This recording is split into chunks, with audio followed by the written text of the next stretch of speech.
সমিতির জন্য বাপ্পা ভাই যোগ্য। বাপ্পা ভাই ভীষণ অনেস্ট একটা মানুষ। বাপ্পারাজ নামটা তো অবশ্যই একটা আলাদা নাম। আমরা কোনো নোংরামির মধ্যে যেতে চাই না। বৃক্ষ তোমার নাম কি, ফলে পরিচয়। আমরা দুজনে কিন্তু একটা গাছের পরিচয়, আমরাই কিন্তু ফল। বাপ্পা ভাই ভীষণ অনেস্ট একটা মানুষ।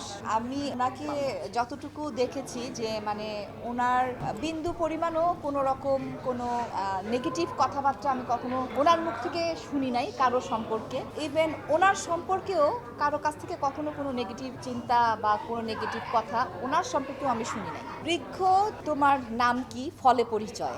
সে কে? বাপ্পারাজ নামটা তো অবশ্যই একটা আলাদা নাম। আর সবচেয়ে বড় বিষয় হচ্ছেন নায়ক রাজ রাজ্জাক, মামা ওনার সন্তান। আর আমি হচ্ছি বেগম আনোয়ারা, ওনার সন্তান। তো আমরা দুজনে কিন্তু একটা গাছের পরিচয়, আমরাই কিন্তু ফল, ঠিক আছে, পরিচয়। তো আমার কাছে মনে হলো যে কেন না বাপ্পা ভাই সভাপতি কেন হবে না, বাপ্পা ভাই কেন হবে না। উনি ঈদ লাগছে মনে, খুশির জোয়ার সবখানে, আর ঈদ লাগছে মনে, বিকাশ পেমেন্ট সবখানে।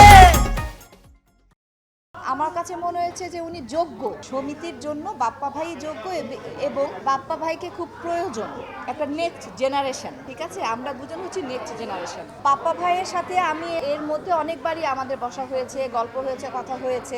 সমিতি নিয়ে ওনার সাথে অনেক রকমের আলাপ হয়েছে। সমিতির বিষয়ে উনি টুকটাক জানতে চেতেন। সব কিছু মিলিয়ে আমার কাছে মনে হচ্ছে যে বাপ্পা ভাই বেস্ট আমাদের সমিতির জন্য। আর ওনাকে রাজি করানোটা, প্রথমে উনি বলেছিলেন যে আমি তো কখনো নির্বাচন করিনি, আমি আসলে বিষয়গুলো জানি না। তা আমি বলেছিলাম যে আপনার কিছুই করতে হবে না, আপনি শুধু ইয়েস বলবেন, আপনি শুধু দাঁড়াবেন। এখন বাপ্পা ভাই আমাকে বলে আমার কিন্তু এখন সব করতে হচ্ছে। আমি করেছি প্রথমত আমার মায়ের খুব ইচ্ছা যে আমি সেক্রেটারি পদে দাঁড়াবো, ওনার ইচ্ছাটাকে প্রাধান্য দিয়েছি।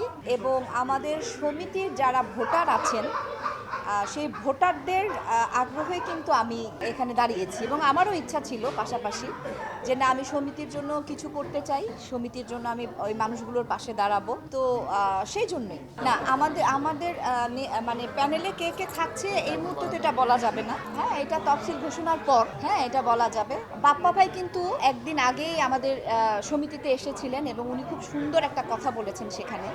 আমরা কোনো নোংরামির মধ্যে যেতে চাই না। আমরা কারো সম্পর্কে কোনো বাজে মন্তব্য করা বা কাউকে কষ্ট দিয়ে কথা বলা বা আমি আমার ফেসবুকে কাউকে নিয়ে বাজে কোনো কমেন্ট করা আমার মানে অপর প্যানেলের কারোর জন্য, এই জিনিসগুলো আমরা করব না। তো আমারও একমত যে আমরা আসলেই চাই না আমাদের সম্পর্কে টুকটাক অনেক কিছু কানে এখনও আসে। অনেকে অনেক কিছু বলছে যে ও এটা করেছে, ওইটা করেছে, অনেক কিছু শুধু শুনি, চুপচাপ আছি, জিজ্ঞাসাও করি না তাকে যে তুমি কেন এই মিথ্যা কথাটা প্রচার করেছো।